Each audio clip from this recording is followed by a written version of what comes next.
Good morning मेरे प्यारे बच्चों।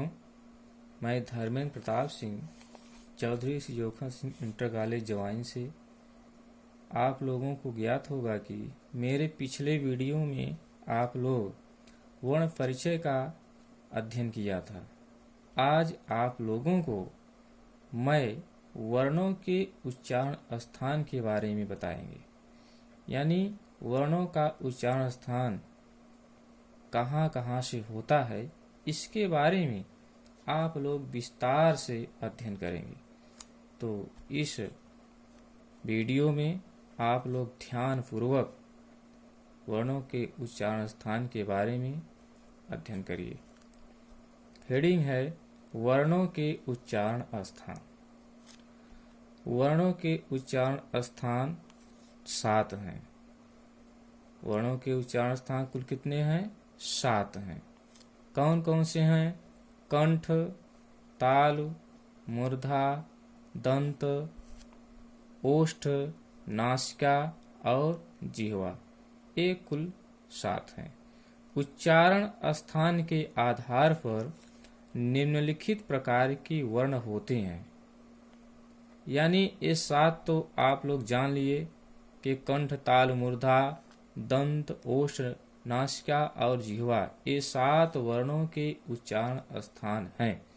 लेकिन अभी आपको यह मालूम नहीं होगा कि कंठ, तालु, मूर्धा, दंत, ओष्ठ, नासिका और जिह्वा यह क्या है, कैसे इसका उच्चारण किया जाता है, कैसे हम इसको समझेंगे, जानेंगे। तो आइए हम इसका विस्तार पूर्वक आपको ज्ञान करा रहे हैं।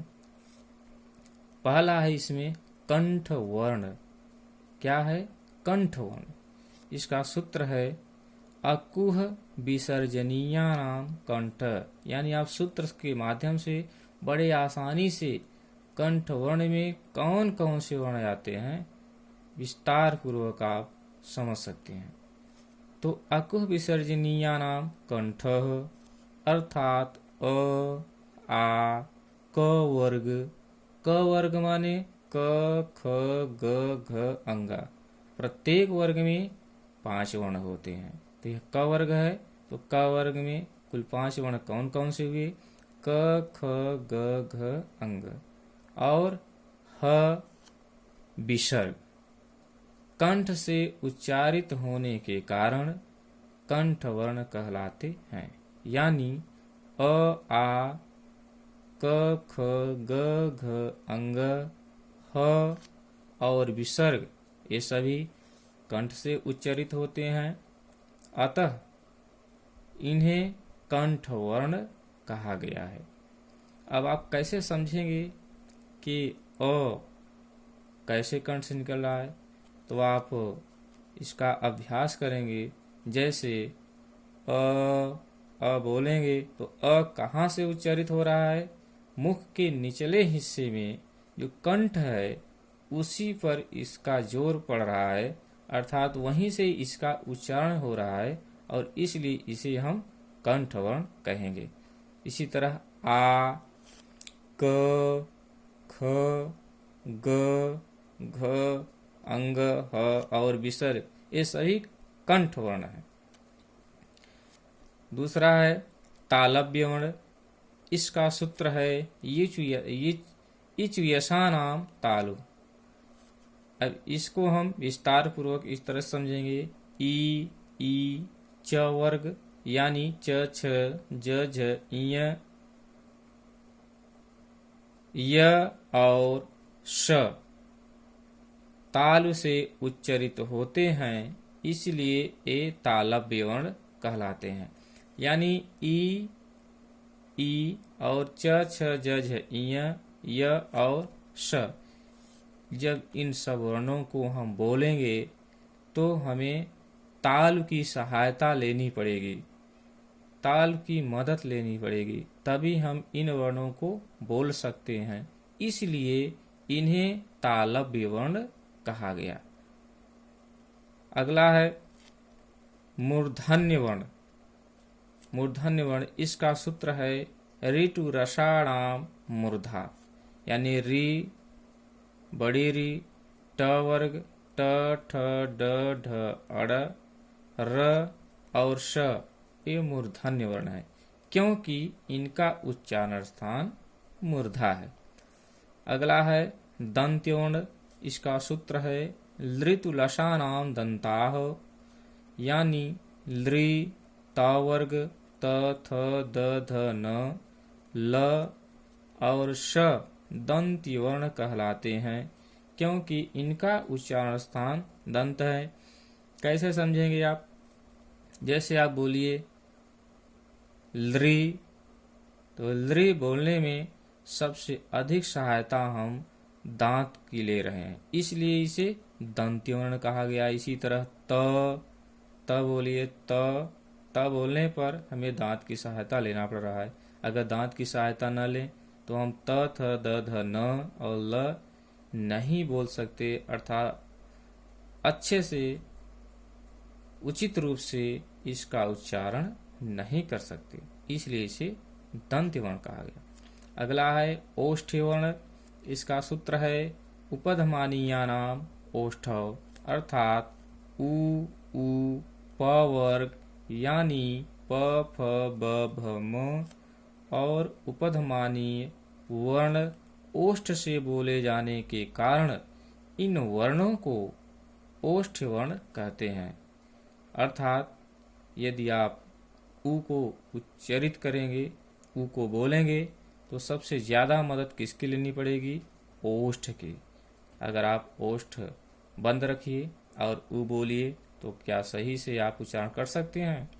नहीं, आप सही से उच्चारण नहीं कर पाएंगे। इसी तरह प है, प को बोलोगे तो भी ओष्ठ की मदद लेनी पड़ेगी। फ, ब, भ, म, इस तरह से सभी वर्णों का उच्चारण करने के लिए हमें ओष्ठ की मदद लेनी पड़ेगी, इसलिए इसे ओष्ठ्य वर्ण कहा गया। अगला है नासिका वर्ण।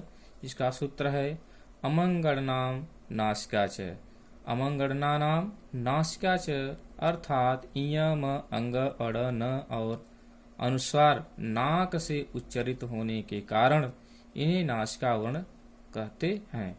यानी इयम, अंग, अड़, न और अनुस्वार जब आप इन सब को बोलोगे तो नाक की मदद, नासिका माने नाक, नाक की मदद लेनी पड़ेगी, तभी आप इसका अच्छे से उच्चारण कर सकते हैं।